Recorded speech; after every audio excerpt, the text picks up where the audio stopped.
This is a book by Adi Shankaracharya, and we have with us Divyadeep ji, Divyadeep Wadhwa ji.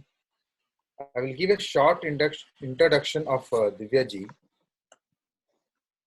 Divya ji, known as Divyadeep Wadhwa, is from Punjab and born in Lucknow, lived in Libya and Middle East, UAE, and Delhi. Engineer and MBA, managing teams at Intel since 2000. Lives in El Dorado Hills, 2 kids, 4 years and 6 months. Plays a lot of soccer and cricket. Also has coached soccer to kids. Co-authored with his wife 3 books on Vedanta.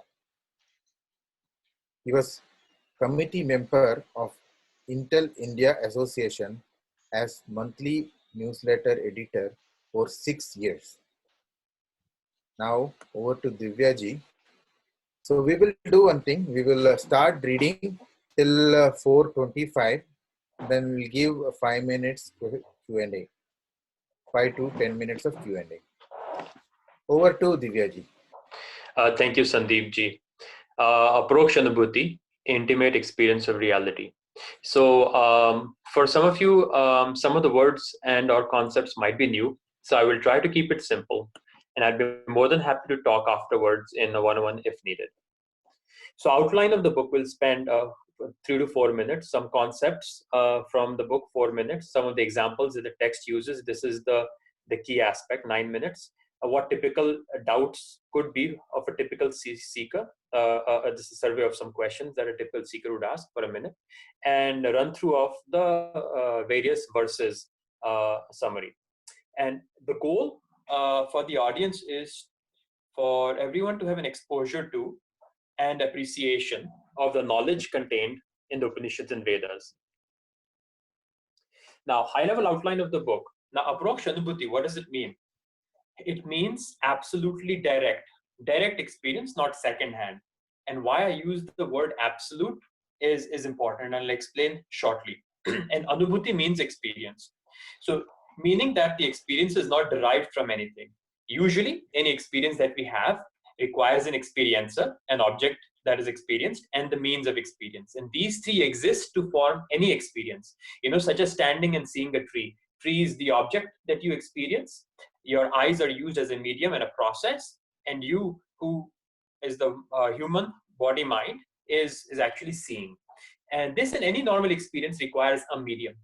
But absolute direct experience requires neither the medium, nor the subject, and nor the object. And the closest example I can give in normal life is the experience of knowing our mind. When we are sad or happy, we inherently know that we're sad or happy. And we know this, we know this mind, we know our mind directly. It requires no medium. So this is just to give you a glimpse of what is meant by absolutely direct experience. The text has 144 verses, and I chose this because it is readable in 2 hours and yet exhaustive and comprehensive. And that explains well with examples the message of the Upanishads. And Aparokshanubhuti is unique among the various texts from Shankaracharya because it goes into very deep concepts for the advanced seeker and guides him to directly experience the self. Now, Adi Shankaracharya. So he was around, he wrote all his commentary in 810 AD. And he was a key person who reformed Hinduism and reignited the lost Sanatana Dharma. And he therefore then spread it across Bharatvarsh. He traveled widely within India and he participated in a lot of public debates. And by the end of his travel and at the age of 32 before he passed away, Hinduism was revived, Buddhism was driven out of India. Adi Shankaracharya wrote many books explaining clearly the message of Upanishads, which by the way is the highest philosophical works in the world, which are contained in the Vedas. Now the translations, there are many organizations and many saints have translated Aparokshanubhuti, but I've picked the version from Swami Chinmayananda, who is the founder of Chinmaya Mission, because of its clarity and crisp English.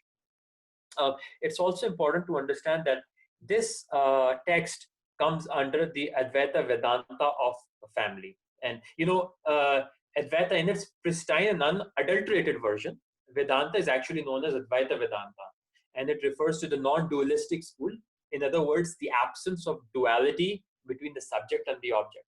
And over a period of time since the 8th century, different schools had also come up, such as the dualistic and the qualified monoism. However, Advaita Vedanta forms sort of the superset, and it emphasizes Jivan Mukti. In other words, the liberation or mukti that is achievable in the life, which is in contrast to other philosophies where they emphasize liberation after death. Okay, and it's also very important to understand that it falls under the Shruti literature. So, quick difference between Shruti and Smriti is that Shruti is that literature that has been heard, and it consists of revelations and of the unquestionable truth, and it has experience, and it is typically considered eternal. So, our Sanatan Dharma basis is on Shruti. Now, we also have Smriti. Smriti means that which is remembered. So it is supplementary, and it is something that may change over the time. So examples of Smriti are the Itihasas, Ramayana, Bhagavatam, and Purans. They're all Smriti literatures. Shruti literatures are Vedas, Upanishads, and commentaries of Ashtavakra Gita, Atma Bodha, and of course, Aparokshanubhuti. So I have drawn the 3 boxes below, and I'm going to go into these details very shortly as it's explained in the book. So today where we stand is our current individual self, where we say, I have a name, I have a form. In other words, I have a body, mind, and intellect, and that is who we are. The journey begins there, okay, to the next stage, which is the recognition of the self. In other words, the Atma or the consciousness, or what typically or classically we call self-realization. In other words, on attaining self-realization, we can say, I am beyond space and time. And then further, the Mahavakyas proclaim, Aham Brahmasmi. That means I am Brahman, which is the absolute truth. In other words, what it says is, I am everyone and everyone is in me. There is a verse in Bhagavad Gita also where Lord Krishna actually clarifies this. Now, moving on to some of the important concepts, I think I've already touched on what Sanatana Dharma is. I don't want to go to that. That is basically the eternal religion. It does not change. Okay, and its basic teaching is that our real nature is Atma, and that Atma, that self, is actually the universal Brahman, or absolute consciousness, or absolute self. And so the key premise of Aparokshanubhuti is to explain to you the real nature. In other words, knowing thyself. And what that means is, once you try to know that which, by being known, everything else becomes known.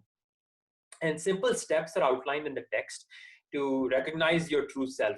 And there are many analogies that have been used to explain it. So the process is, which has also been explained in the book, is when you're seated in the Guru's presence, the key 3 things. First thing is hearing the Guru, that's Shravan. Then reflecting on what has been said by the Guru, that is called Manan. And then the self-inquiry process, which is called Nididhyasan. Other words of inquiry are Chintan, or Khoj.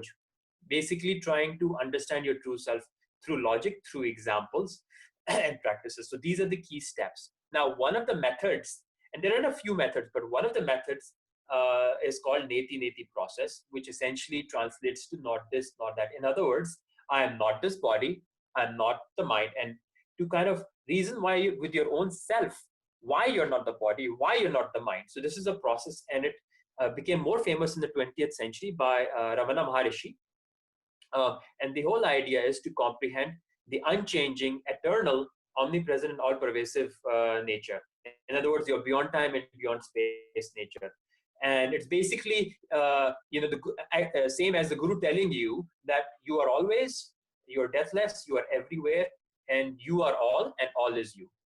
In Hindi, typical translation would be, tum sada ho, tum sarvatra ho, tum sab ho, or sabhi tum ho. And so the journey goes from Jivatma to Atma to Brahman. And just a quick definition of Brahman.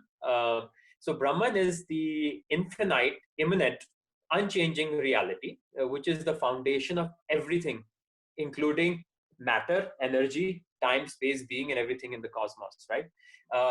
Both in the manifested and the unmanifested. It is the underlying basis of manifestation and the dissolution. Okay, and Aparokshanubhuti, it's a very, very deep text. It's capable of producing a profound impact on the seekers, and it's packed with a lot of power that that a listener will be impelled to walk on the path of self-inquiry. Now, I'm moving on to the next slide, and this is the examples. I think the text is best understood when the examples are clearly explained. Okay, so there are the three boxes I showed earlier, and so the book's journey will take you from your individual self to Atma to Brahman, and some examples that I'll present so that we can dispel the ignorance that we have acquired through our life, which is the continuing false belief that we are the body, mind, and intellect, and the limited ego, right? So once again, let's start with the first one, witness. So witness in Hindi is translated as Sakshi Bhav. In fact, let me explain this. You are the witness of your body, mind, intellect, and ego. And as the book explains it, all these are continuously changing. But you as the witness have always been there. So when you were 5 years old, your body was smaller, perhaps your mind was playful, and you were of a limited intellect. But now you're presumably grown. So your body, mind, intellect, everything has evolved and changed and become wiser. But while all these have changed, you can't deny the fact that you were present when you were 5 years old, and you are present even now. There is one aspect of you that has remained unchanged, because how would you know the change, right? So what is that unchanging aspect of yourself that has not changed? It's your beingness or witness that has remained unblemished. While all other attributes, gross body, subtle, all of that has changed, right? Any change that happens is only happening because there is an observer of that change. If the observer were changing, then the change would not have been witnessed or known by anyone. So whatever has come to be known has come to be known by an agent that has remained unchanged. And change also applies to birth and death. In other words, creation and dissolution. So anything that has undergone any change has come into being, sustained for some time, and will dissipate eventually. The witness or the underlying self remains unchanged. So that is what is permanent, independent, and has never been born, will never die. And that is, just trying to give you a glimpse of trying to be in the Sakshi Bhav to make you understand one important aspect, that you are always. In other words, that you are beyond time, right? Recall, the book says that it shows logically how you are beyond time, then how you are beyond space, and then how you are all and everyone is you. Okay. Moving on to the next example, the three states. So another example. So this example, includes waking state, dream state, and deep sleep states that we are all familiar with on a daily basis. In fact, there's a whole Upanishad called Mandukya Upanishad, which talks about just these three states. So back to this. So the mind is there during both waking and the dream state. In the waking state, the gross body is there. In the dream state, you still have a dream body, which is called the subtle body. But in deep sleep state, you don't have a body and you don't have a mind.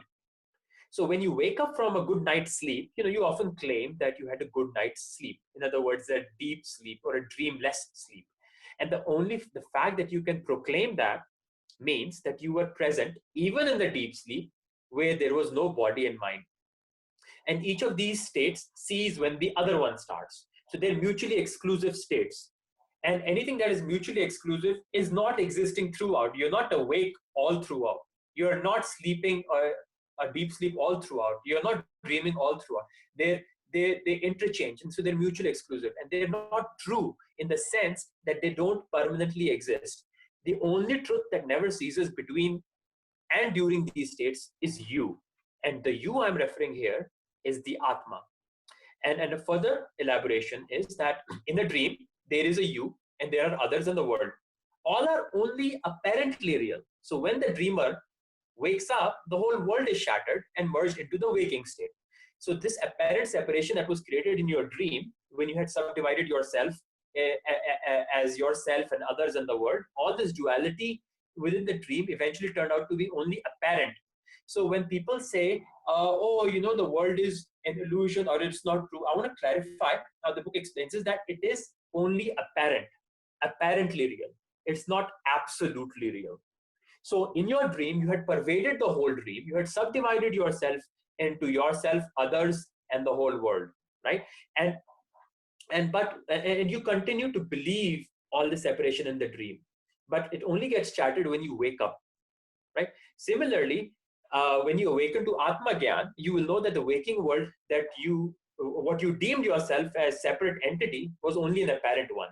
And when this knowledge is, ascertained directly, and that is the part where I'm talking about approach, right? When it is ascertained directly by you, you will establish yourself firmly as Atma, which is beyond space and time. Now, another aspect to this is, let's say you only saw two states every day, the deep sleep and the dream state. Okay, let's say there was no waking state. Then would you consider a dream? No. So in the same way, because you see this waking state every day and then sleep and then come back into the waking state, you don't consider this waking state as a dream. On the other hand, what would you think if a miracle happened in this waking state and you woke up just as you wake up from a dream? Then you would see that there is nothing other than you. Everything that you had known and seen until now was only in you. So it was in you, and that is why it was experienced by you. Okay, so this is another method and mechanic to kind of explain that you're all pervasive, and self-realization is the recognition that you're beyond space and time. Another example that the book explains is using the classical example of pot and clay. So the pot basically is made of clay, right? So when the clay pot is broken somehow, you can figuratively believe, hey, this is the death of the pot. Well, the wise one sees that only a name and form are no longer there. But the truth, which is the clay that is inherent, is still there. It was there before the pot was made, it was there during the pot, and it was there after the pot was broken. So this immanent existence of the clay is one that ever remains. Nothing is increased or decreased in the clay. It undergoes no change. And so the apparent existence of the pot is dependent on the permanent clay. So another word, you can also say that the clay pervades the entire pot, and all there is clay, right? Pot does not really exist as a separate independent object. You'll not pick up a clay pot and say, hey, here is the clay and here is the pot. You'll only see it together and you'll call it in the name and form as a pot, right? So the pot is dependent and the clay is independent. And so likewise, Atma undergoes no change and pervades the body, mind, intellect, and in fact, everything else. Names, forms, and uses are different, but the underlying truth is one. And if you have many clay pots, they come in various names and forms and perhaps different uses for storing food or water, while all of them may appear different, just like you and me and everyone else in the world, and may also last a different lifetime, right? Different lifespan. But the inherent truth is one, that the clay is the real existence across all pots. In other words, we don't have separate Atmas, what Shankaracharya says. There is only one Atma. It's not that my Atma is different from your Atma. It's our individual self-limited false belief of this separation that is separate. But Atma is only one. Looking at waves and water example, different sizes of waves appear and disappear in an ocean from time to time, but the water remains. If you see it correctly, all there is to wave is water. Can a wave be without water? Can it exist independently? Wave is temporary; it comes and goes, just like we're born and die, and Atma ever remains. And this is the middle box I've been talking about so far. And finally, on the rope and snake, I'm going to hurry it up right now. So rope and snake. So if you're walking down the road in the late evening, when the sun is setting, and you come across something that looks like a snake, you'll get scared. And had there been the knowledge through light, let's say the afternoon light, when there's more light, you would actually see it as a rope, which is what it is. Here an illusion was created, and it was dispelled by knowledge. So the rope does not have the snake in it. The illusory object, hence the illusory object cannot destroy that which is the basis of it. It can, however, and this is the important point, it can, however, create the illusion that it destroys it. So due to the illusion, the Atma appears like the world, and in actuality, there is nothing other than the Atma. And the rope does not get destroyed before it begins to appear as a snake, right? So once the snake is seen to be a rope, then it doesn't turn around and become a snake again, does it? So when seen clearly, the rope doesn't become the snake doesn't become the rope. Only the illusion is put to an end. In the same way, Jiva does not become Brahman, and Brahman cannot become a Jiva. Only the illusion of Jiva is created. And then when this illusion comes to an end, then one crosses the ocean of worldly existence. And I'll go to, I finish with the examples. And what I've just provided you is a summary of some of the examples used by the Shankaracharya to explain. And, when reading through this text, you'll have some questions. And some of the typical questions anyone who reads this book is going to be, hey, is there one Atma or many Atma? Second question could be, and by the way, on the next slide, if Brahman is all there is, why is there an illusion of Ishwar Jagat Jiva? Why is it created to begin with? Another question that will arise is, will I stop seeing the illusory world after the self-realization or Brahman realization? And is there an experience of self-realization? Is meditation the way? Or a question like, as a Hindu, I believe in many gods. How do I reconcile this knowledge of Atma and Brahman? So these are some of the typical questions, which I don't want to go into detail right now, but these are some of the things, these doubts will arise, and which is very important, because when you read the Vedas and Upanishads, these things arise, and all these will be resolved either through a Guru's grace or through continuing on the self-inquiry. And finally, the last part of the book. So here what I've done is I've broken down the 144 verses into their various sections. Okay, I've created these sections based on how I felt was a way to organize it. But verses 1 to 10 talk about the 6 qualifications of an ideal seeker. Right, verse 11 to 25 will talk about how to inquire and understand what that ignorance is that is covering or veiling the truth. And 26 to 42 will talk about the knowledge and how you're not the body, mind, intellect, and the difference between Atma and the rest of the apparent apparatus that we are used to, the body, mind, intellect, and so on and so forth. As you progress through the verses, it becomes a little more deeper. It also talks about prarabdha. What does prarabdha mean in the context of self-realization? If someone is realized, is a Brahm Jnani, what does that mean about their life, right? Do they feel pain? Do they not feel pain? What is it? Because a lot of seekers have that question, right? And then I think it's also important, the last, towards the end of the book, verses 100 to 126, talk about the 15 steps to attain liberation. In other words, how control of senses is important, control of mind is important, renunciation, and goes into some of those details. And then there are more verses which kind of talk about some of the obstacles to attaining the realization, right? The lack of consistency in people, the lack of inertia or desire of everything else other than realization. So that ends my talk. So thank you, everyone. I know it was rushed, but I thought this is the best way to condense everything in 20 minutes. Excellent presentation, Divyaji. Dhanyavad. So we will spend a few minutes on some Q&A on this topic. Sandeepji, there is a question on the chat already. Okay. Divyadeepji, if you want to address that. Yeah, Sandeepji, just want to read it. Please read the question. I'm not able to see it. Yeah. Please read the question. Can you answer from your perspective of 5 questions that showed on the slide? This is from Satish. Satish Okay. Jiza. Okay. By the way, some of these questions have a very, very long explanation, but I will explain as quickly as I can. I'll probably go in random order. Okay, so number one, let's try to address by meditation. So we have to really understand what is meditation and what is concentration. And really quickly, when you meditate, you are meditating on a particular thing, right? And the way, so there's a difference between yoga, a yogic way of meditation, and chintan, or the self-inquiry process. The yogic way of meditation requires either an object or does not even have to be an object, but a focal point of concentration, right? And it stills the mind. And what we're talking about here in the self-inquiry process is not necessarily stilling the mind. What it means is witnessing the mind. because stilling a mind requires an effort. Witnessing the mind does not require the effort. Knowing that you are the witness of the mind is the process used. So meditation is not necessarily the way, but it helps in the self-purification process. So all random thoughts, extraneous thoughts can get shelved on the side.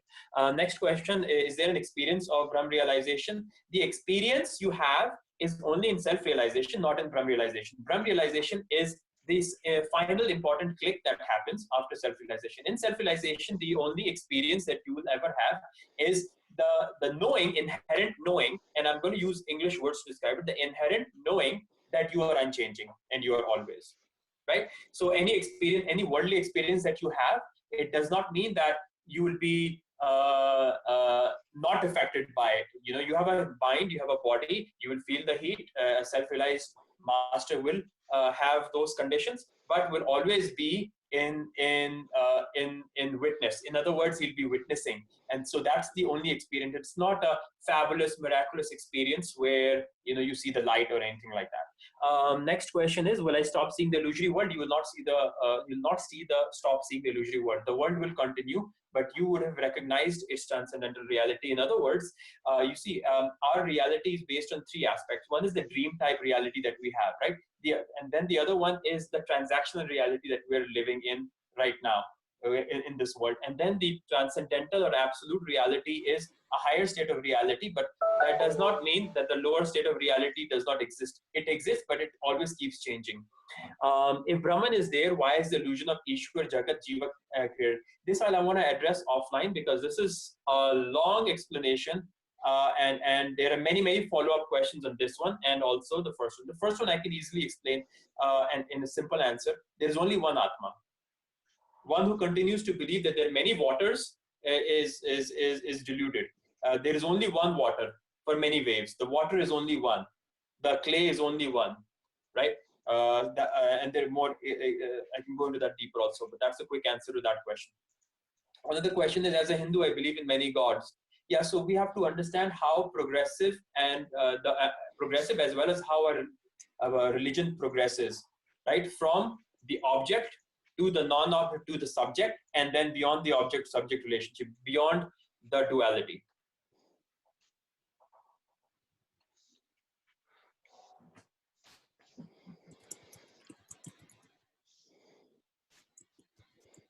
There was a question about the author's background. So, Anuragji, are you asking about Divyadeepji's background or Adi Shankaracharya's background?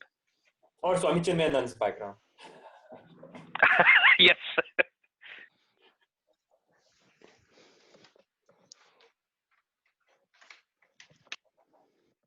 I guess it's for about Divyadeepji. We will share information about Divyadeepji, whatever we introduced in the beginning, right, in the WhatsApp group as well. And also, like, we can discuss after Sriniji's presentation. Thank you. Thanks, everybody. Yeah, thanks, Divyadeepji. Thank you. Sandeep? Excellent. Dhanyavad, Divyadeepji. Our next presenter is Sriniji. Sriniji is from Tamil Nadu in India. Sriniji is also full name. His full name is Srinivasan Sundaram. He was born in Karnataka and schooling in Maharashtra and Tamil Nadu. Started as a software professional in Bangalore and had opportunity to live and work in various metropolitan cities, and most of it in Mumbai. He came to United States in 2000, lived for 3 years in Los Angeles and moved to Sacramento.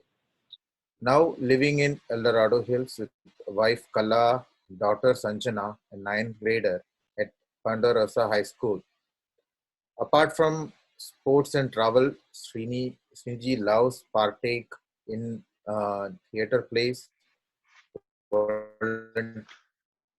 meditate, and learn more about Hindu culture in all aspects. So Sriniji is going to talk about a book from Ram Swaroop Ji, Hindu Temples, What Happened to Them. Over to Srini. Hari Om, everyone.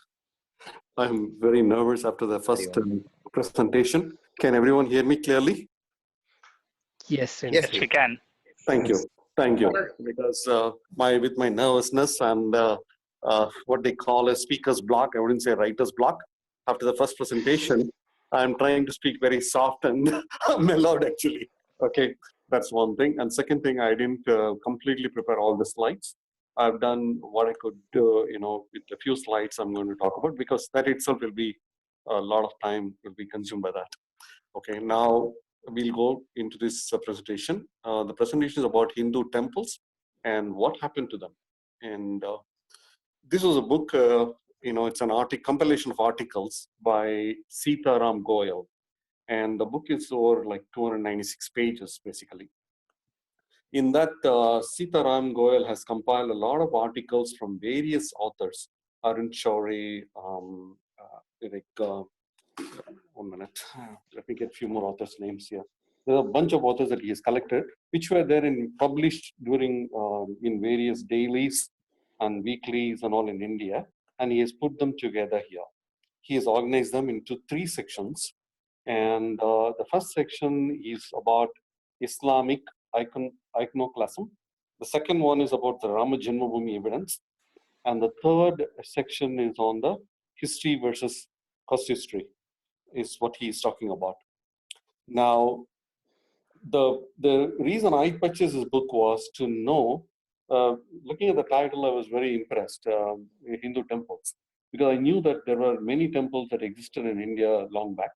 And over a period of time, it has been destroyed or deprecated or depleted, and nobody is taking care of it, and it's gone, is what my feeling was. So I just want to know, what are the temples like that?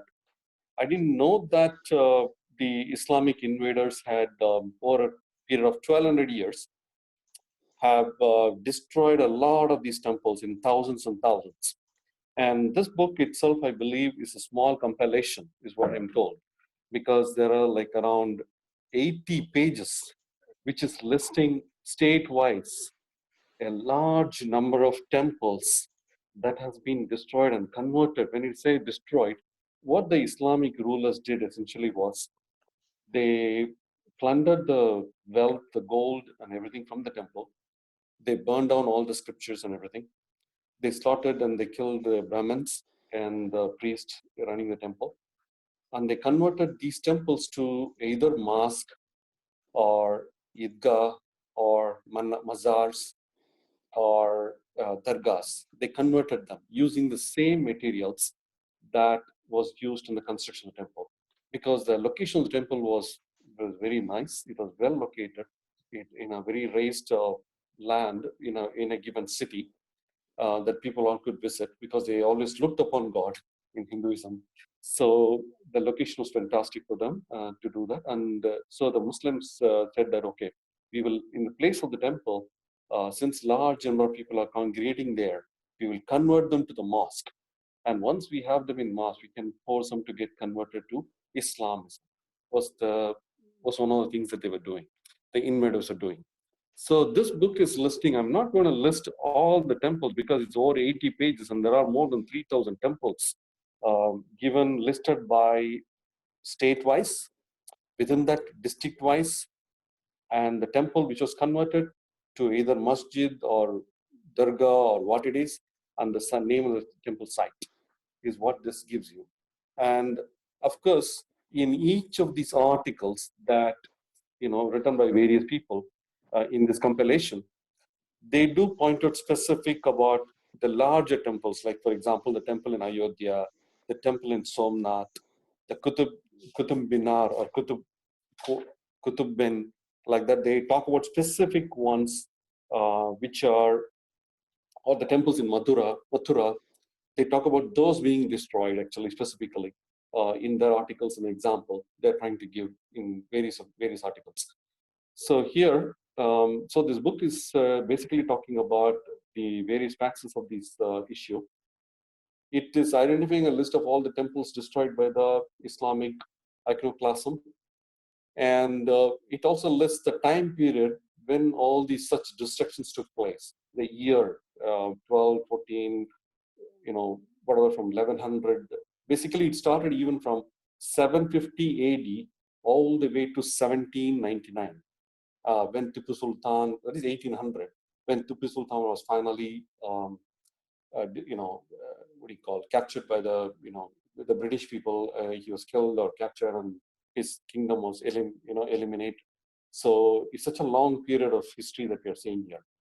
And it talks about how the role of historians, Muslim historians, or the munships, who chronicled all that happened during this 1200 years of history. Because the Hindus couldn't write about things. They didn't have any say in things. And they were oppressed a lot. So they didn't write about it. So all we have during this middle period of 1200 to 1300 years is all the history that is as written by the Muslim historians. And prior to these Muslim historians, around 650 AD, we had visitors from China, Huan Swan and Fahin, who went across the whole country, right from Afghanistan through all the states, across the country to the south, and from south up to the north, to the east and west. And in their travel logs, they have chronicled a whole lot of Buddhist monasteries, Jain monasteries, and Deva, they call it as a Deva temples. For the Indian temples, they call it as a Deva temples they had called in their travel logs. So they had described about what all was there and how wonderful they were and all that. So now the modern historians are banking on those data elements to arrive at what really happened. So that is again is said in this one. And also, Sita Ram Goel, in some of the articles, they try to explain why did this Muslims commit this atrocious act? Why did they go about destroying all the temples? They wanted to know that. So that is explanation is given. As I said, talk about Babi Masjid and Rama Janmabhoomi issue. And then it talks about the role of imperialistic and modern historians in the current state that we are in.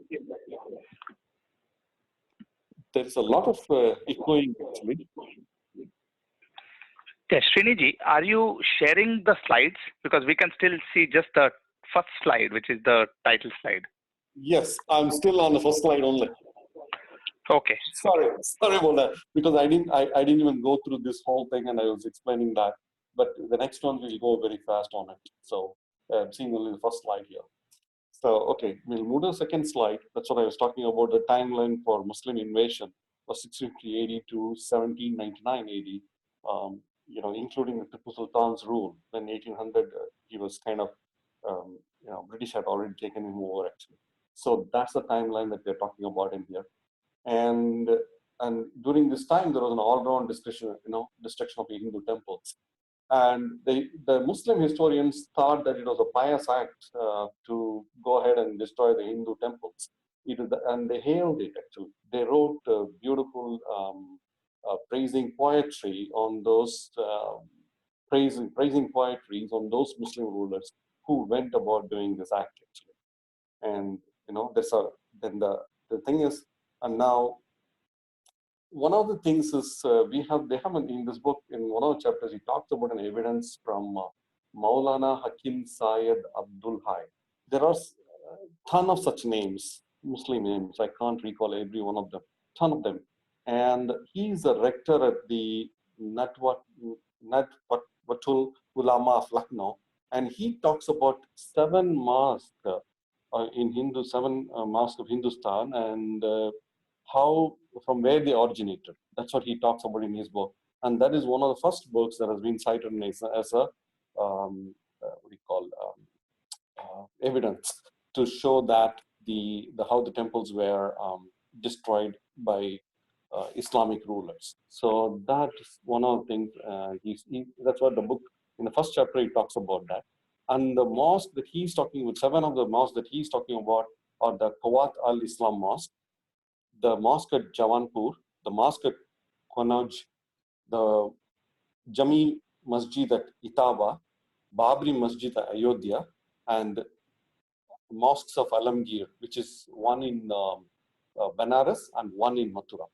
So he talks about this one, and he, in this history that he had written, he had said how those Hindu temples in these places were destroyed to convert them to a mosque. And subsequently, what is interesting about it is his son Ali Mia, who is now heading the Muslim Personal Board and part of the Jamaat Islamiyah group and the fundamentalist group in India, in his translations in English and all that, they have started ignoring that fact actually. All these names, these 7 temples that were destroyed, they started ignoring that. They've been just, and some of these books have been taken away from the library so that this information is not made public to everybody. So that's been another thing that's been going on in this. Now, the epigraphic evidence from the material published by ASI talks about, again, the Qutub Minar, the Masjid at Manni in Raichur district of Karnataka, Jami Masjid at Malan, Haman Darwaza Masjid at Jawanpur, Uttar Pradesh, Jami Masjid at Goda in Pune district of Maharashtra, Gochinala Masjid at Kumbam in Kurnool district of Andhra Pradesh. They talk about that. I mean, it gives a lot of evidence published by ASI. Now, this Archaeological Survey of India, even they have been instructed to downplay such material. They have been asked to keep it low profile because the Nehruvian secularism that is being practiced in India, they don't want to antagonize the Muslim population. They always want them to be happy, and so they say this is against the secular principle, so we are not going to talk much about it. We have this material, we don't want further research to go into this, but just keep it the way it is in a very low profile. That's what's going on. Another thing that's going on in the current state of affairs. Now, one of the common pattern in all this desecration that the Muslims have been doing is they have been mutilating the idols, smashing it, melting it for silver and gold, and they've been taking the material, reusing it for building the mosque that I said earlier. And I said about the priests molested, the women and children sold as slaves, and the scriptures were burnt out. Libraries and universities like Nalanda, they had a part of it. Islamic rulers, they burned a lot of that. They destroyed it actually. And what is interesting is these demolished materials, like for example the big statues and all that, when they were destroyed, broken into pieces, the material was sent as a souvenir to the caliphs, in Iraq and other places, Iran and Turkey basically, and they used it for decorating their entrances of their mosque or their homes and all that. So that was going on actually. And one other thing that the Muslims did was, they knew that cow was sacred to Indians, Hindus. So they killed the cows and they hung the tongues of the cows in public in those temples to desecrate the holiness of the place. So that in the future, no Hindu attempts to go there and redo his prayers there. So that was the kind of desecrations Islamic rulers did.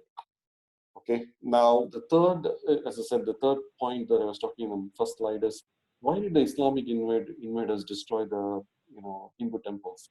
I mean, there has been a lot of explanation written on this front, and two of the major ones, the lines of explanation is, one is based on the Islamic ideology, and the second explanation is based on what the apologists and the Marxists are providing today. Now, we will go with the second variation to the explanation for this problem, which was again started by Muhammad Habib from Aligarh Muslim University. He wanted to paint the Muslim invaders as innocent and all that. So he wrote in his research papers and all the material that the Muslim invaders destroyed temples just to plunder the wealth in the temples and out of ignorance. And he claims that Quran doesn't permit such acts, and he claims that Islam is innocent. And these people, out of ignorance and not following the premises of Islam, they engaged in such acts, is what this Muhammad Habib is saying actually in his things. And interestingly, the Nehru is also embracing such line of thought, And Nehru, in his book Discovery of India and Glimpse of World History, Nehru again claims that Muhammad admired the Indian temples, and leaving out the fact that it was destroyed after admiration. See, there is a story that Alauddin Khilji went to Mathura, and before destroying them, he was very impressed with those temples and the beauty of the whole place. So he spent time admiring it, but then he had to take a decision. So he said, okay, now we'll go and destroy it. So they went and destroyed it. So that admiration fact was exalted by a poet in one of the Muslim historians. So Nehru took that line from the history, and he gives credit to the Muhammad, that person, Alauddin Khilji, the ruler, that they admired the temples, and they were not willing, they were not trying to destroy the temples, is what he's trying to claim. Nehru is trying to paint that picture as a, writer of those History of India and Glimpse of Indian History books that he wrote for his daughter Indira Gandhi. He's trying to do this kind of things, his notion he's trying to spread. So that is Nehru's thing. And also Muhammad Habib and the Marxists, they claim that Hindu temples were seen as a center for political conspiracies. So the invaders had no choice but to destroy them. So that's another line of defense they're talking about as to why they destroyed the Hindu temples. And the third thing they are saying that Hindus went and destroyed all the Buddhist and Jain temples. So we have every right that when we became the ruler, we have the right to go ahead and destroy the Hindu temples. So they are playing the game that when Hindus can go and destroy Buddhist and Jain temples, why can't we? Of course, then the number of instances of such instances are very, very low. And again, those instances of such misdoings by Hindus is not well articulated. They miss out a portion of it, and they're painting, they are taking the portion that is relevant to the destruction portion of their history, they're taking it. But what the rulers did, prior to such destruction or after the destruction, or how they ruled the subjects, is completely erased out. So, and in this whole book, they have given only 3 such instances, interestingly. And ignoring the fact that the same Marxists are not mentioning about the Islamic rulers destroying the Buddhist monasteries all over Afghanistan, Pakistan, and all that. So that is another thing about this, what the Marxist apologists or explanation is doing it. And another thing here is Mahatma Gandhi, as a leader of this nation, father of the nation is called, he embraced Islam because he wanted the Congress in those days wanted the support of Muslim people to fight against the British. So they didn't want to lose the support of the Muslim population. So they embraced Islam, and Mahatma Gandhi is always soft-going the whole the atrocities committed by Islamic people.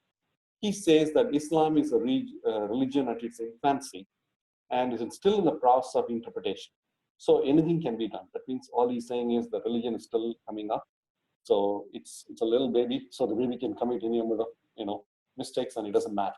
It's the kind of idea that Mahatma Gandhi himself is propagating on this Islamic iconoclasm, actually. So that is another thing. And another thing, what happened is after independence, the universities and colleges are all run by this pseudo-liberals and Marxists and the Muslim apologists, embracing the Nehru's concept of secularism. And they are writing the history in such a way that nothing existed in India before the Islamic rule. And they are prescribing to those texts written by the Western authors who looked at the Indian history from Western perspective, and to show their imperialistic perspective, that they were a superior race and India did not have anything. They didn't have a culture, they didn't have a religion, or they didn't have an advancement in any line of life. I mean, that is the kind of thing. They were inferior in every which way, is what the Western society, Western historians were trying to paint. As an imperialist, that was their thing, because they wanted to make people feel very inferior, and they didn't want them to take pride in themselves. So if you take pride in your history and all that, you will revolt against them and you'll fight against them, and that would be a problem. So the historians, the English historians, didn't want that. And that is the same history that we are all being taught in India, is what's going on today. So that's in this slide. The next slide, I know it must be boring. Some of you are already, I don't know. Sriniji, we are still in the first slide. I think I can see. The slide is not moving. Yeah, Srini, Oh my goodness, can you see now? we are still. No, can you should see the maximize slide, it. but No, It's not in maximum mode. Oh wow! Can you put it in presentation mode? Or maybe what you did is you shared the PPT when it was not in maximum mode, right? So what happens is, I think when it puts it in maximum mode, it opens it as a different application. Okay, so okay, now we can see it. Now can you see something? Can you see yes, this? we can see now. Yes, Yeah. we can see it now. You But can see I don't know what slide you are on, Srini. the slide is the Hindu temples, were the historical questions. Why Islamic invaders destroyed Hindu temples? Can you see that? Yeah. Okay. Yes. I just did speak on that. I mean, I talked about those two lines of explanation. I did speak about it. The first one I did on what the Marxists and the apologists are doing. Now we are going to go to the second one, which is the Islamic ideology, theology base of explanation, which is again, which some of the historians who are more honest and truthful in their assessment are subscribing to this line of explanation. For Muslims having destroyed the Indian temples. So what this people are saying in this theory is, in this theology, in this line of explanation is, in the name of religion, Muslims were given the right by Quran itself to go ahead and destroy, because they considered everything else, everybody else who are not followers of Quran, as infidels. So you had every right to go and destroy it. So it's like this. Even in the history of Arabia, they had a lot of tribes actually. Each of these tribes were worshipping their own gods with idols and all that. But the Muslim population in Arabia, then the very well-to-do, wealthy Muslim population, who had close contacts with the Christians and Jews in their times, they were feeling very inferior due to the fact that Christians and Jews have their own book of God, and they had one God that they have to report to, and they don't have to go through so many gods and idols and all that. And they were trying to make mockery of this, what's going on in Arabia with this, tribes actually. So they felt inferior about the way they were doing things. So they always wanted to have similar one book of God and one God and all that. And that's when Prophet Muhammad arrives at the scene, and he invades Medina and he goes to Mecca. And he says he's got a revelation from God, and that's what the Quran is all about. And he preaches the concept of one God, and he goes into Mecca, and there they end up destroying like 360 idols in Kaaba itself. And interestingly, the name of one of the idols, God in Kaaba, was Allah himself. So I'm not sure, the book doesn't say whether they kept that idol or not. It doesn't say that.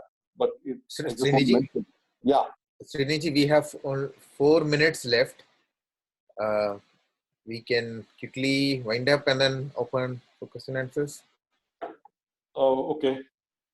Okay.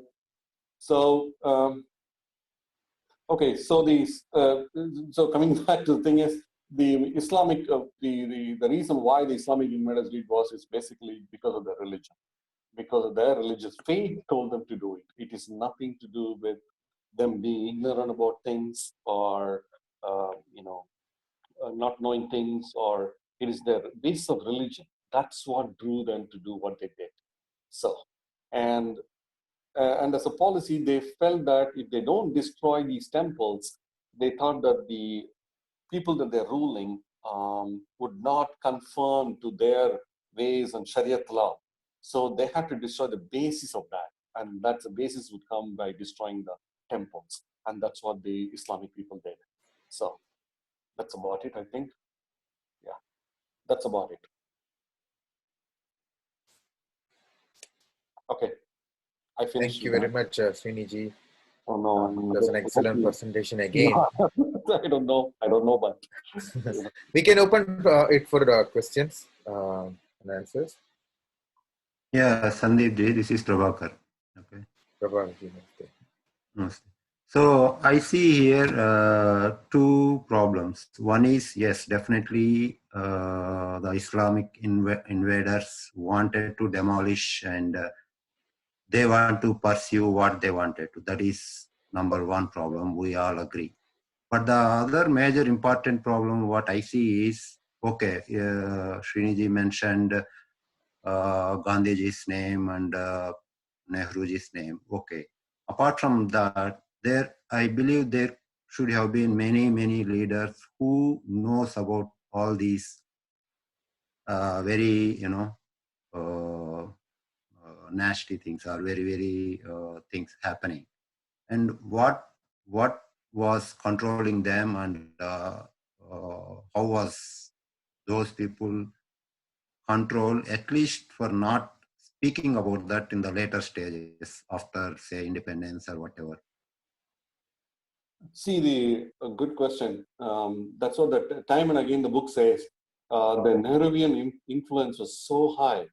Even today, the JNU, Jawaharlal Nehru University, which prescribes all the textbooks and controls the narration of the Indian history, is all the time when the Hindus bring up this topic and they say they are asking for more and more proof, and they are presenting, when the more and more proof and evidence is presented to them, they are ignoring it, and then they are, they're not willing to concede in that. And there is a it's been a big, the backing of the government, which has been ruling us for so many 50 to 60 years now after independence, has been behind this actually. And they were not allowing these people. And so everybody had to toe the line. I mean, you have to write what the government wants. And the government always feared that the Muslims, if we offend the Muslims, then we'll be in trouble. So the political parties, they always want the Muslim vote, and they are willing to appease them. Same thing with Christians also, because it can be a hard truth, can be very difficult for the Christian population also to digest. And all these Muslim and the Christian population have large supporting organizations from the Western society and from the Arabian countries. So India doesn't want to offend them. And in the so-called, the name of secularism, that we call ourselves as secular, and secular, this word is killing the truth from coming out. And these people are being suppressed. Today, even you don't see many articles of these people or from this side of the equation appearing in many interviews, TV interviews, and magazines, because all the magazines and the media today is controlled by the companies back in West actually today. So there is the fear. I mean, that has to go away. And I think with Rama Janmabhoomi, after 1962, can you believe the whole Rama Janmabhoomi started in 1969 or something like that? And finally, it has come to fruition. So it has taken so many years after so much of evidence and everything being in place. Still, it took more than 35 years to come to this, 45 years to get to this place. So that's what's going on. Yeah, Sandeep, there is a question. Which I have a question by Manas. I think it's a blame game. Blame the Nehru, blame the Muslims, blame the Western, historians. What we Indian Hindus were doing, where is the leadership? You see, Gujarat, we have a government for last 15 or 20 years. The name of Ahmedabad has not been changed in the name of Ahmedabad Shah Abdali. Jogi ji has changed it Prayagraj. Bhopal, we have a government. Education is a state subject. Then Delhi, we have BJP government, even the state government. Everybody knows where is the need the proof. If you go to Qutub Minar, there is an archaeological department, big board, that there were so many, I think 26 or 56 Hindu and Buddhist temples, which were broken to make the Qutub Minar place. Why these governments couldn't stop it as a tourist place? I am not telling that destroy Qutub Minar, don't make it a tourist place. You don't take people to a crime scene for picnic. The problem is leadership. Where is our Shankaracharya? Have they ever demanded it? So I think we have to do a more soul searching.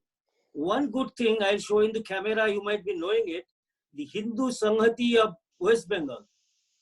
for last year, they are making calendars. And this year, 12 months calendars have 12 mosques, which were earlier temples. People do not know it. And this is the, I don't know whether camera shows. We can say it, Manasda. You can say it. So my point is our discussion of this, broken temples, proofs. You needed to go to be a historian to get the proof. You can go to the site and see the proof in the Qutub Minar. Or in the Kashi temple, the half of the temple back is a Hindu temple. Question is, our religious people who wear saffron robes, who make religious organizations, but they have not done any political stance. And if it doesn't come, even BJP leadership cannot do it. It has to come from our religious organizations. Instead of doing puja and atma, paramatma and other thing, they have to give some backbone. Okay, open to others. Yeah, Manasji, yeah, that was the point I was asking. In fact, rather saying couple of names and that was the reason. Rather than that, what else? I mean, what the other people who are trying to enforce that it can be restored or whatever. That was, so the answer I think I got was like a political. So maybe the more than the word Muslim or the invaders, the political is the dangerous storm, I think, causing these things. No, I think just to add to this, right? I mean, a lot of people are even unaware of what the history is. I think that is the biggest problem that we have in India, where the history has been rewritten multiple times over and over and over. And a normal Hindu who is in India, right, he is pretty much unaware of what is going on, right? They are just immersed in whatever is happening today and how to make ends meet and what is the history that's being taught on schools. I think that first need to change. Only then the self-realization would happen. Very well said, Venkat. Very well said. Political leaders. Yeah, let's direct the questions to Srini ji. Yeah. Yes, we can express our thoughts. Can I make a comment? Yes. Yeah. So Srini ji, I think you've made a good presentation. I want to thank you for that. There's some information that I was not even aware of. But the reality is this, that the recent history, that what we remember, who destroyed this, that's Nehru and Gandhi and so on. So that is very obvious that we say these names first. Now, as far as the just not letting Qutub Minar to be seen by other people, I think we should project it in a way that this was destroyed and made into a Qutub Minar would be in a better way to project to the rest of the world now, moving forward, rather than destroying whatever we have there. Like, with Taj Mahal, yes, it was also a temple or so on. You can't dig all the war at all the fronts, but you can definitely start projecting the history and make corrections. It's 70, 80 years of corrections that we have to do. Can we do it in 5 years, 10 years? No. And not only I'm talking about 70 years of correction we have to do 800 years of corrections. So, somewhere we got to start. Yeah, 1200 years. Yeah. So, see, that's challenge. I mean, the history books have been written so much, and our whole academy, the way we do things is, even as I said, the book by Raji Malhotra and how Sanskrit has been taken away by West. All our stuff is, all our narration, the Indian narration, Hindu narration about who we Hindu are, is being controlled by West. And another problem that we are having at the individual level is, I'm not reading much in Hindi. I'm not reading in Sanskrit. I'm not reading in Tamil, my own language. I'm reading everything in English translation. And unfortunately, a lot of these translations, they are not done by Indians. And when it is written by somebody else, it's a very biased in their perspective. It's nothing to do, I'm not blaming them, but their biases, which is inherent in their upbringing, in their religious beliefs, which is either Christianity or Judaism or something else, or even they are an atheist or they are Marxist, in their belief system. Through that lens, they are looking at our scriptures, our work, our Hindu work, and they are, writing with that. The lens through which they're looking is the biggest problem. And those books, when they are written and popularized and people are reading it and they accept in the societies, that this is the accepted convention, it's a problem. Yeah, Sriniji, one quick thing. I know, I think we have a lot of interest to ask further questions. Can we just conclude this session by doing the VandeMataram and then we can continue with the discussion? Sure. Please. I would like somebody else to, I don't know full song. Someone knows the full song. I know only full song. Yes, Tisharji will will do. Yeah. And then, So, if you want to log off, right, you can log off after the VandeMataram. So we will continue the discussion, whoever is interested. Yeah, I'm putting a link, a URL on the chat. So everybody who is interested, you can find the lyrics on this link, lyrics in various Indian languages and including the English transliteration. I think I at least saw 5, Kannada, Gujarati, Devanagari, Tamil. They're all there. So you can just follow along. One of our goals for such meetings has been, we'll sing the whole VandeMataram, not the truncated VandeMataram. And at the end of the year, hopefully we'll all be able to sing it together. So please open that link. I'll also project it on the screen. Sriniji, if you can please unshare. Yeah. Perfect. Yeah.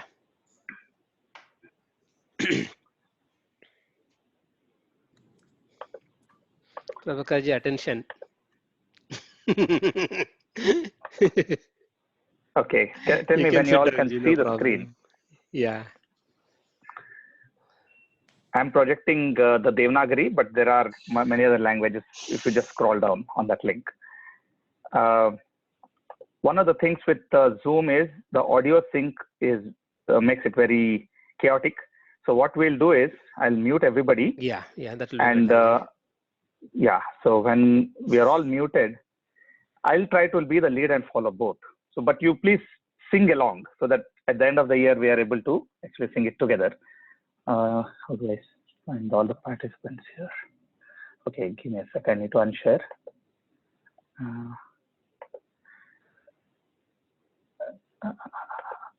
Okay, participants, mute all.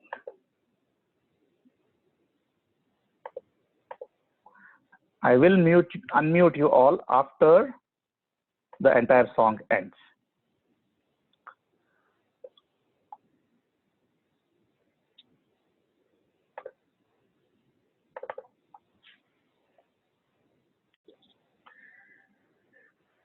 Vande Mataram, Vande Mataram,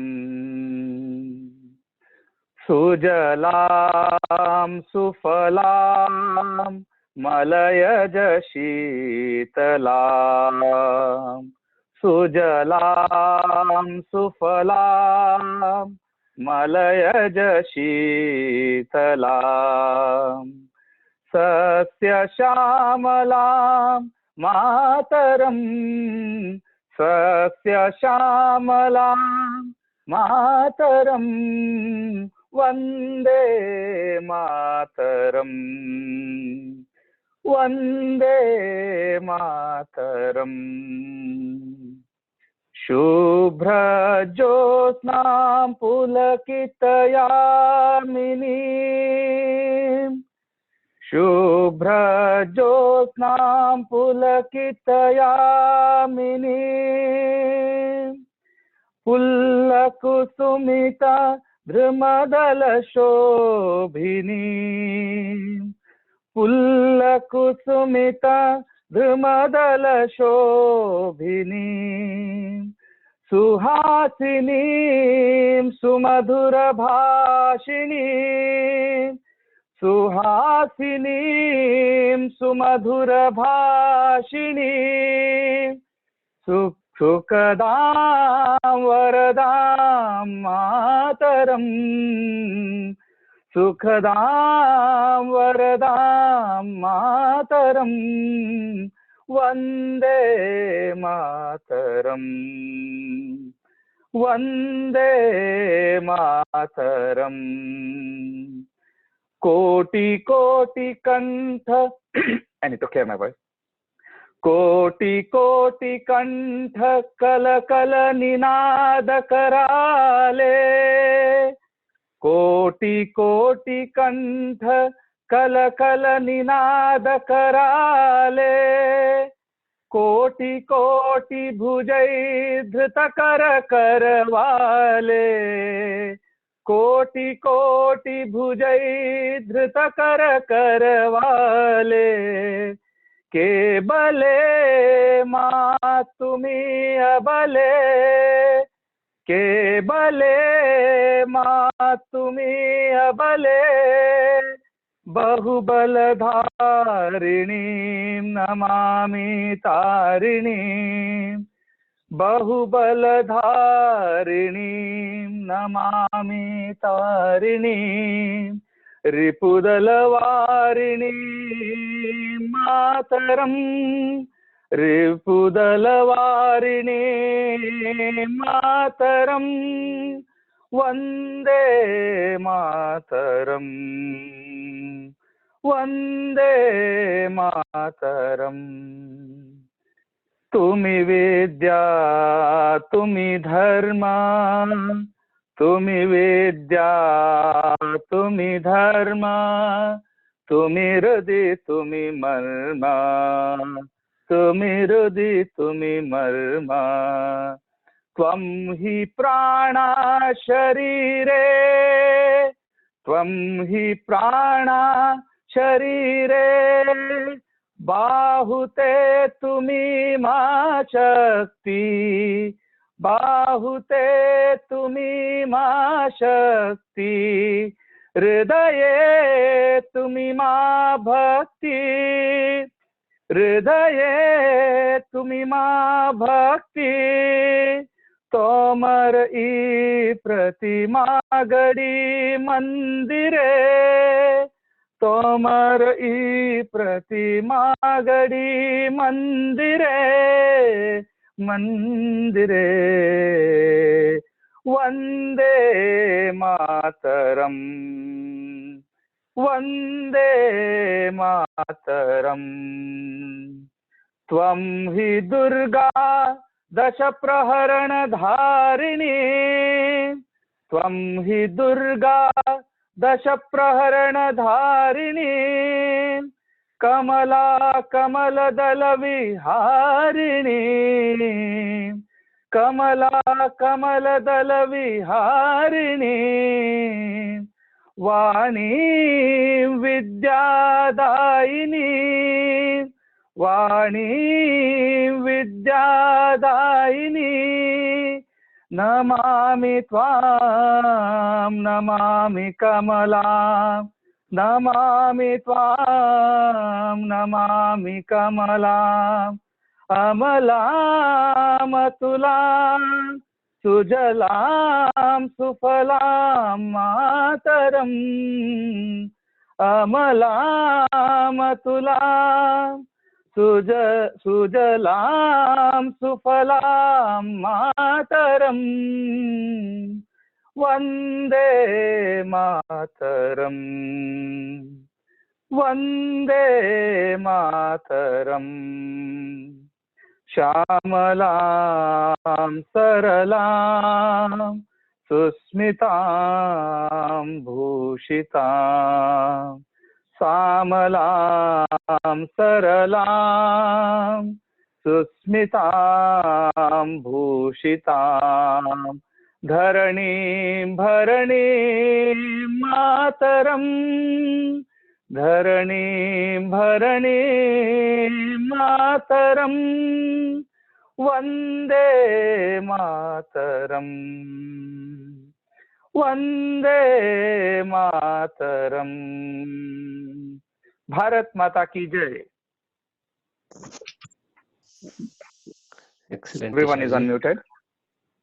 Yeah, we can continue the discussion.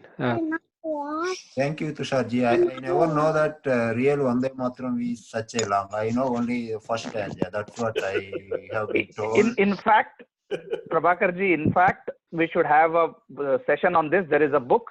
How Vande Mataram was split is also a tragedy in itself, but that's for another day. Yeah, sure. Okay. First of all, thanks Divyadeep ji and Srini ji for the book review. I think it's an excellent start that we have today. And we'll continue this. Like if anybody would like to review one of the books that we have listed in our WhatsApp group, right? Let us know and then we can have it in the next month. We can continue in the similar format.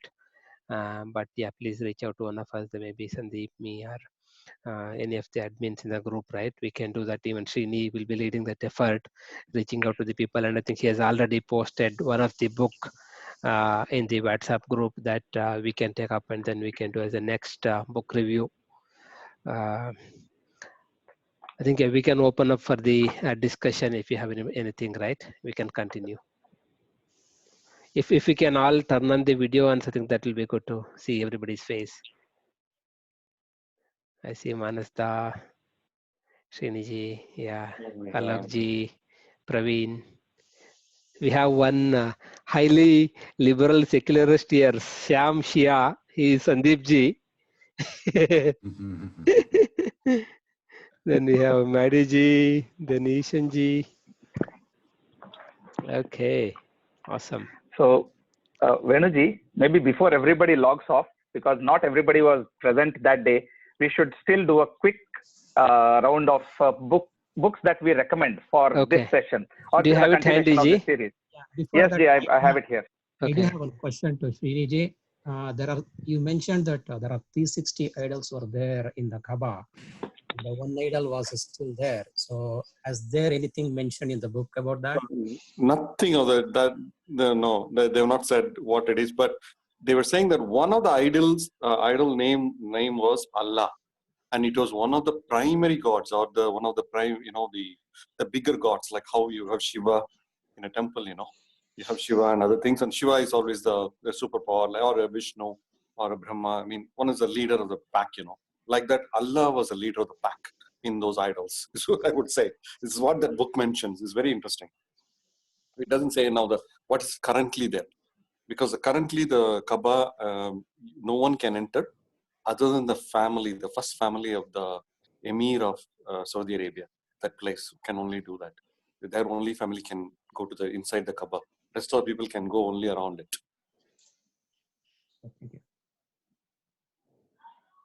And another information which the book said which is interesting to me, was I didn't realize, is the Qutub Minar, the main one, which is the pillar that is now, we say that is not rested for in the last 1500 years and all that we claim. That was one of the original ones. That was the only original one that is still kept in its place. And it was done in the period of Gupta dynasty. I don't know the name of the Gupta who did that. Mauryan dynasty. I don't know the name of the Gupta king who did that. In his time, they built that. So that is the only one that is left intact. The rest of the things were changed around it. And I'm surprised why that is not mentioned in Qutub Minar. I've been there myself. They should have put that is still the original one, as it stood before. Because at the top of the Qutub Minar, I think there is a lotus or something like that, which signifies the Indian Hindu culture. So what was the original name for Qutub Minar?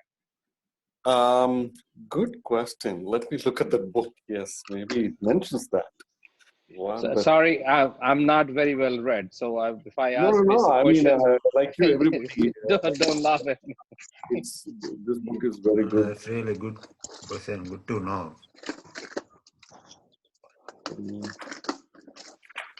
Sriniji, there is a question for you while you are searching, right? Can Sriniji continue the review next time if he has not completed it? Yeah, I can. Yeah, you can combine with part 2 also. But there's a part of the book. Yeah. I can continue that one. So Google is not at all a good source here to check all these. No, it is not. That is another thing I want. That's why I said that is how the widespread the ignorance is.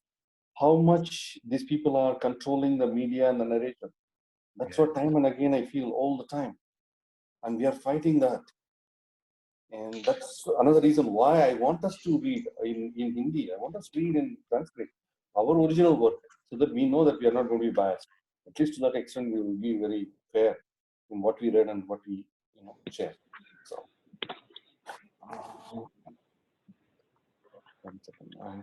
Why don't I, if I find it, I'll give it to you, sir. I'll give it to you later. For the time being, I'll I'll give it to you later. Yeah, already you can put it in the group. You know, the group is always there. It in the group there. Yeah, I'll send it. Yeah. And I'll tell you. So maybe we can go. It is a temple. It's 300 odd volt, 320. I mean, a large number of temples. I don't know the exact number. I read that also somewhere. That was converted. This whole place. That the one guy called by the name Ibek.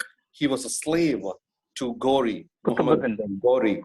He's the one who did that. The first mosque there. And Kutubuddin Aibak. Yeah. Kutubuddin Aibak. Yeah, Kutubuddin Aibak. Yeah, he was a slave to Gori, and to please his master, he did that. He built a masjid there, and he destroyed 27 temples. I think so. Yeah, 27 idol temples were destroyed to make up that whole place.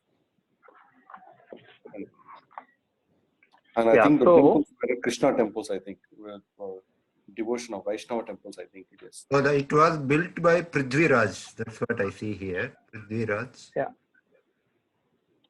I mean, Srini before everybody leaves, maybe we will just to give it a minute or so. I can run through the books that we want folks to take up and talk on this forum, and then we can resume the discussion as you search through. Is that okay? Sure. Okay. So the one excellent book here is American Veda. Is it showing you correctly or like inverted image? No, we are seeing correctly. It's correct. Okay. American Veda is written by Philip Goldberg, a must-read for all Hindu Americans.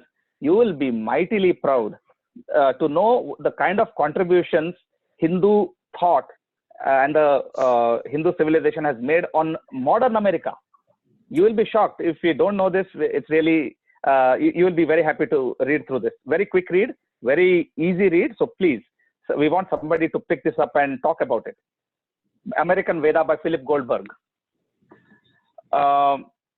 Hindu temples, what happened to them? He's just covered it. So sorry, that opportunity is gone. There is a part 2 which Srini ji was already going to cover. So we'll leave it to him. Oh, no. If somebody wants to take up that, I can let them take it up. Okay. Yeah. Part 2 is here. So then there is a very, very important book. I would call it a magnum opus. It's called Breaking India by Rajiv Malhotra ji. This is an absolute must for all aware Hindus, right? Awakened Hindus. If we don't understand the strategic nature of war, the kind of battle or a war we are in, then we are going to lose it. So this is a masterpiece, absolute must read. 10 years of his painstaking research. A few of the folks on this group have already read it, but it's absolute essential that somebody reads it and summarizes it here. So I'd highly, highly encourage somebody to do that. Breaking India by Rajiv Malhotra. No, I think in that respect, sorry Tusharji, I want to talk to you. In that Breaking India, we may have to break it into chapters that people can talk about. So because it's too big a book and it has got a lot of stuff in it. Lot of stuff. Yes, we can do that. It can be a series. So out of the 2, maybe Breaking India every month. One slot is Breaking India for a good 3 months or 4 months or whatever. Yes, we can work out those details, and since you are leading it, you can actually work out those details. The other one, also by Rajiv Malhotra and a must-read, is Being Different.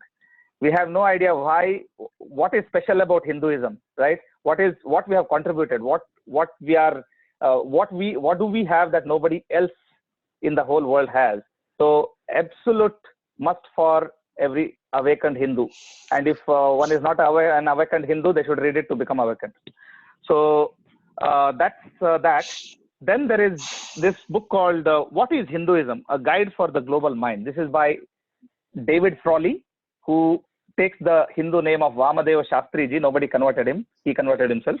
Or basically he took the name. There's no conversion there. So this is a thing that we have taken up in HSS. A bare minimum that all HSS participants are expected to read in the whole year. So this is a bare minimum. You can read more. It's an excellent book. And then there are many, many more. One, I don't have a copy here, but Venuji has posted in the group. It's called Understanding Islam Through Hadith. please read that. It's a Sita Ram Goel masterpiece, read by, it's like a recommended reading for even the President of America. So it's really important, very strategic book. And then the last one that I'm going to hold up here is called Negationism in India. What is negationism? I won't start talking about it, but this is an excellent book about how history has been distorted to a point where truth is indistinguishable from falsehood and propaganda. So, and how it has made us psychological slaves. That's an important masterpiece by Conrad Else. So, it's a fantastic journey. Please let Venuji know, Sandeepji, Venuji, Sriniji, know who is interested in picking up these books, and we can go from there. Dhanyawad. Sriniji, back to you. Yeah, I have posted those books in our chat also. Just if you want to just copy and. But then so, how many copies do you have of Breaking India? So, since it is a big book, and we are going to cover multiple chapters, like so, maybe we'll have to divide between. Yeah. So one thing is, because of COVID situation, we will have to purchase online copies like through Amazon Kindle, right? And we'll have to read whatever we can read, because distributing this book is going to be, logistically possibly impossible, at least for a while now. So let's go ahead and purchase them. They're very affordable. Certainly, I think for people like us, that's going to be a small price, but you'll not regret investing that amount. Okay, thanks. No, plus I think these books are a must if you want to encourage your own children to read this kind of books. And having the house in the, having some these books at home, at least somebody will notice it and pick it up and read at least few chapters. It's good. So it's worth an investment. Sriniji, there is a question from Venkatji. Does the book also talk about the South Indian temples as well? Yes, it does talk about the South Indian temples. And the temple at Madurai, it talks about the temple at Madurai. It talks about temple in Chidambaram. It talks about, but not in whole lot detail actually. They are mentioned and they're saying that what God done to there and what is the problem, and that's all it mentions there. It doesn't talk a lot in detail actually. Too many facts in this book. I mean, that makes it very challenging talking about this book. That's what I felt at this moment when I had to talk about this book. It's too many facts and too many names. And one of the things that I want to really share with everybody is that we got to get these terms right. What is a mosque? What is a masjid? What is a masjid? What is mazar? What is idgah? What is dargah? What is all these terms? Because tomorrow we are in a debate situation or something like that. Knowing these terms are very important. And then you can talk more authoritatively. And I'm still trying to come to terms with these terms, with these Islamic terms, Urdu terms. But one thing I understand is the masjid is the prime one actually. When they get a prime temple in India, like for example the Vishwanath temple in Kashi or the Mathura Govind, Krishna temple in Mathura, they will convert that into a masjid. Muslims want that to be converted to masjid. They won't convert it to mazar, or they won't convert it into dargah. Dargah is a graveyard of Sufi saints who came to India, and in the mid 1200 AD they came in. And the kind of role that Sufi saints did was they were like kind of spies, or they were like kind of the messengers of jihadis. What they used to do was, they, particularly in South India, they penetrated preaching kind of Islamism, Islamic values and all. They went on preaching it as a saint. They proclaimed themselves as a saint, and they had very austere practices, the Sufi Muslims. And they used to give the whereabouts and how the mechanics of the place works, where are the weak points, and how is the place strategically located, what are the places of importance in that particular area. And that kind of information they used to gather, and they used to be the intelligentsia for the Muslim rulers. That's what the Sufis did in India. Of course, there are many good Sufis like Rumi and other people, who wrote very nice things about, philosophy in general. But the Sufis in India largely, they did this kind of work. They were the intelligentsia for the Islamic rulers, so that the invaders could loot the place. They know where to go to get what. Exactly, they could target their preserve because they were few in number. That was a challenge the Muslims had. Either they had to forcibly convert somebody, or they had to go through all these network. And one more thing that I want all of us to know, Hindus to know, is Hindus in those days who never convert to Islamic, to Islam, were asked to pay a tax called jizya for following their practice, for following or praying in or maintaining a temple or going to a temple or following Hinduism. They were asked to pay a tax, extra tax under the Islamic rule. And that was called as jizya. And if you pay jizya, okay, Allah will forgive you. It's okay. You can practice what you want to do. That was another thing. And that is the thing that we are still doing in Tamil Nadu, or at least because all the temples the revenues from all the temples are taken away by the government of Tamil Nadu and used as a treasury. I mean, the temples are used as a treasury. All the temples belong to the government. And the Hindus are literally paying jizya in our own country. So we need to stop that. We need to stop paying jizya. Why should my contribution to temple be taken out by the government for general funding and spending? And why should the temple land be taken away for other purposes? It's again a form of taxation, is what's going on in India today. So there are many facets to this problem. It's just not the temples getting destroyed. It's the land around the property around a temple is all taken away. At least in Tamil Nadu, there's a big history of that. There's a large history of that. Are you saying, Sriniji, like still they are paying this jizya tax? No, it's an indirect jizya. Imagine, you're going and contributing in the hundal for a temple, say 100 rupees or something. Out of the 25 rupees is taken away by the government, and the government spends that on the people for the welfare of the mass, the mosque, or they send somebody to, to go to Mecca. Okay, got it. So Sriniji, this is not just Tamil Nadu. I guess it's all over India that money from temple is being taken, especially from Tirupati. Government takes 25% or 30% of the money for its own operation, right? And I agree with you. It's pathetic in Tamil Nadu that the only source of income for the state is from temple money that we put in the hundi, and the other one is coming from the liquor shops. So those are the only two revenue sources that they have today.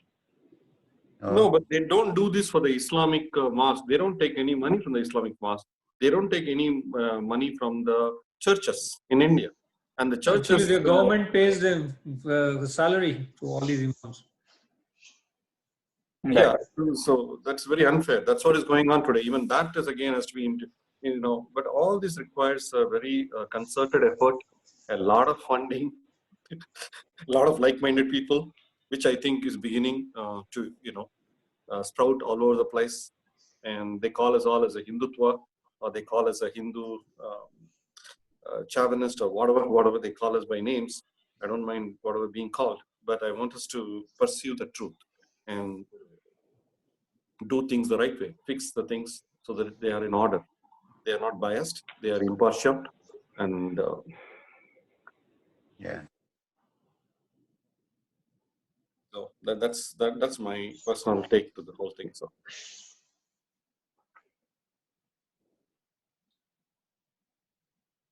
excellent, Srini. no, I wouldn't call my reading as excellent because I was on a monologue after a very long time. No, so it was not. You see the amount of interest it generated? Yeah. So it was not a monologue doors, and certainly not boring. Yeah. You open the doors of everybody's minds to look into that. No, but I loved Sandeep's, Divyadeep's stuff too much. It's too good. And as I said, I was very nervous even talking about things once I heard his structured approach. So Sriniji, when you said like you... talks for... Go ahead. No. Sriniji, when you said like you are not video friendly today, right? I was thinking like you have become a yogi with beard and all. You are neatly shaven. I don't have to go to work, so I don't shave, nor cut my hair. I know. No, it's an excellent starting and presentation, Sriniji. Excellent. Thank you. Yeah. Thank you. I think we will do more. I think, is it okay that we do this every month once? One Saturday a month we do this? Yeah, Saturday, Sunday, whatever. What we can do, right? We will have it like every second, this week, right? Because every fourth weekend we will have the meeting. So we will have like a touch point in every 2 weeks in that way. We'll have like mid-month. Okay. Okay. Yeah, and one request is in the core group, please circulate the timing of any meeting. Of course, Venuji is doing, but going forward, let's say Sriniji, you are going to set up these sessions. Then please circulate the timings so that there are no conflicts. Let's say Saturday, Sundays are sort of prime real estate. We have our HSS meetings, or there might be other things also on those calendars. So if you can please circulate that before we publish it, that will be great. I think we will make it a calendar, a regular calendar event, so that we book ourselves like 1.5 hours on every other Saturdays, right? Sure. Yeah. Saturdays, Venuji, we got to be careful. All our Vibhag and extended team Karyakarta works, all of those bytex will be Saturday afternoons.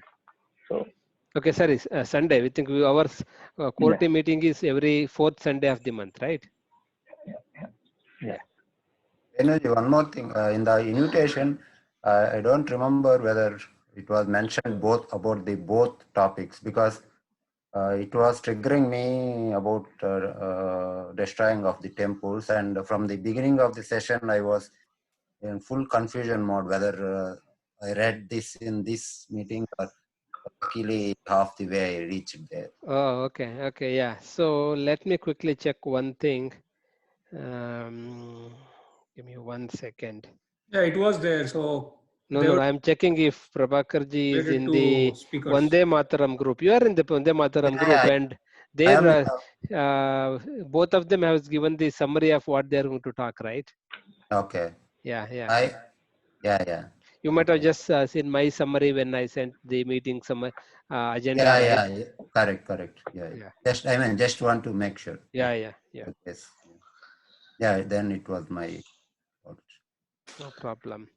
So Ishanji has been silent today. Yeah, I was thinking of the same. Ishanji.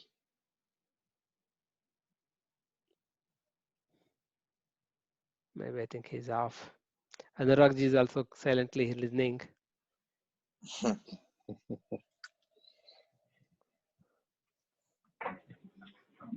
Okay, Ji. Very good. If there is nothing else, then I think it's a good time. We can close the call. Yeah, we can wind up today, and then we will meet again next month. Yeah.